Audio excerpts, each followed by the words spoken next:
Évangile selon Matthieu, chapitre 7.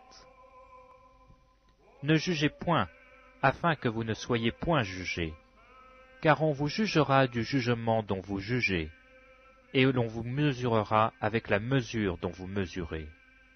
Pourquoi vois-tu la paille qui est dans l'œil de ton frère, et n'aperçois-tu pas la poutre qui est dans ton œil? Ou comment peux-tu dire à ton frère, laisse-moi ôter une paille de ton œil, toi qui as une poutre dans le tien? Hypocrite, ôte premièrement la poutre de ton œil, et alors tu verras comment ôter la paille de l'œil de ton frère. Ne donnez pas les choses saintes aux chiens, et ne jetez pas vos perles devant les pourceaux, de peur qu'ils ne les foulent aux pieds, ne se retournent et ne vous déchirent. Demandez, et l'on vous donnera. Cherchez, et vous trouverez. Frappez, et l'on vous ouvrira. Car quiconque demande reçoit. Celui qui cherche trouve, et l'on ouvre à celui qui frappe. Lequel de vous donnera une pierre à son fils s'il lui demande du pain? Ou s'il demande un poisson, lui donnera-t-il un serpent? Si donc, méchants comme vous l'êtes, vous savez donner de bonnes choses à vos enfants, à combien plus forte raison votre Père qui est dans les cieux vous donnera-t-il de bonnes choses à ceux qui lui demandent? Tout ce que vous voulez que les hommes fassent pour vous, faites-le de même pour eux, car c'est la loi et les prophètes.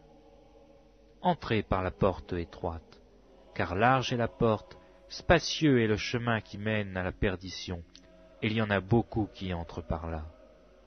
Mais étroite est la porte, resserré le chemin qui mène à la vie, et il y en a peu qui les trouvent. Gardez-vous des faux docteurs, ils viennent à vous en vêtements de brebis, mais au-dedans ce sont des loups ravisseurs. Vous les reconnaîtrez à leurs fruits. Cueille-t-on des raisins sur des épines, ou des figues sur des chardons? Tout bon arbre porte de bons fruits, mais le mauvais arbre porte de mauvais fruits. Un bon arbre ne peut porter de mauvais fruits, ni un mauvais arbre porter de bons fruits. Tout arbre qui ne porte pas de bons fruits est coupé et jeté au feu. C'est donc à leurs fruits que vous les reconnaîtrez. Ceux qui me disent « Seigneur, Seigneur » n'entreront pas tous dans le royaume des cieux, mais celui-là seul qui fait la volonté de mon Père qui est dans les cieux. Plusieurs me diront en ce jour-là « Seigneur, Seigneur, n'avons-nous pas prophétisé par ton nom? N'avons-nous pas chassé des démons par ton nom? Et n'avons-nous pas fait beaucoup de miracles par ton nom ?» Alors je leur dirai ouvertement, « Je ne vous ai jamais connus, retirez-vous de moi, vous qui commettez l'iniquité. » C'est pourquoi quiconque entend ces paroles que je dis et les met en pratique sera semblable à un homme prudent qui a bâti sa maison sur le roc. La pluie est tombée, les torrents sont venus, les vents ont soufflé et se sont jetés contre cette maison. Elle n'est point tombée parce qu'elle était fondée sur le roc.